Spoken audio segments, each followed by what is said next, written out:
আমরা যথেষ্ট উৎকণ্ঠা এবং উদ্বেগের মধ্যে রয়েছি। সরকারের কাছে আমাদের আবেদন থাকবে যে আপনাদের কাছে নীতিমালা এসেছে, আপনারা দ্রুত আদেশ জারি করুন। আমাদের এই উৎকণ্ঠা, বিএনপি যে অনৈক্য সৃষ্টি করতে চাচ্ছে, এটা থেকে বাংলাদেশকে মুক্তি দিন। আমরা দ্রুত ইলেকশনের ফেজে ঢুকতে চাই, কারণ যদি ইলেকশন না হয় তাহলে একটু লেট হবে। লেট হলে বিএনপি এবং আওয়ামী লীগ দুই ফ্যামিলি আবার ইলেকশন করতে চাচ্ছে। তারা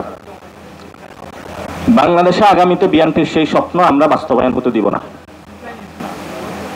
কারণ বাংলাদেশে তারা দুর্নীতিতে চ্যাম্পিয়ন হয়েছিল, দুর্নীতির এই ধারাবাহিকতা বাংলাদেশে তারা আজীবন চলমান রাখতে চায়। এই জন্য তারা সেখানে নোট অফ ডিসেন্ট দিয়েছে। তাদের ভণ্ডামির নমুনাগুলো দেখেন।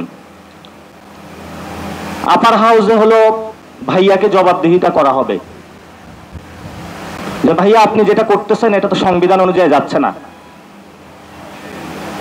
এই জন্য যাতে রেসপন্সিবিলিটি নিয়ে আসা যায়, অ্যাকাউন্টেবিলিটি নিয়ে আসা যায়, সেই জন্য আপার হাউসের কথা উঠেছে।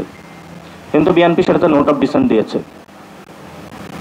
আমি কারো ব্যক্তিগত জায়গায় অ্যাটাক করতে চাই না, কিন্তু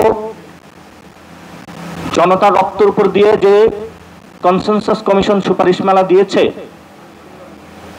সেগুলোর উপরে আপনারা কোনো আঁচড় বসাতে আসবেন না। কারণ এটা জনগণের হক। জনগণের হক, এই সরকারের দায়িত্ব জনগণকে বুঝিয়ে দিতে হবে।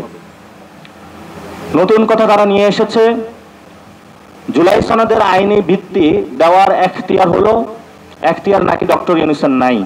তাহলে তারা কি গণঅভ্যুত্থানকে অস্বীকার করতেছে? 90-এ ত্রিদলীয় জোটের একটি রূপরেখা হয়েছিল, বিএনপি সেটা থেকে সরে গিয়েছিল। 25 সালে এসে তারা এটা পারবে না, কারণ বাংলাদেশের বড় একটা অংশ রয়েছে এখন তরুণ সমাজ। আমরা বলি যে জুলাই সনদের আইনি ভিত্তি দেওয়ার একমাত্র এখতিয়ার হলো ডক্টর ইউনূসের।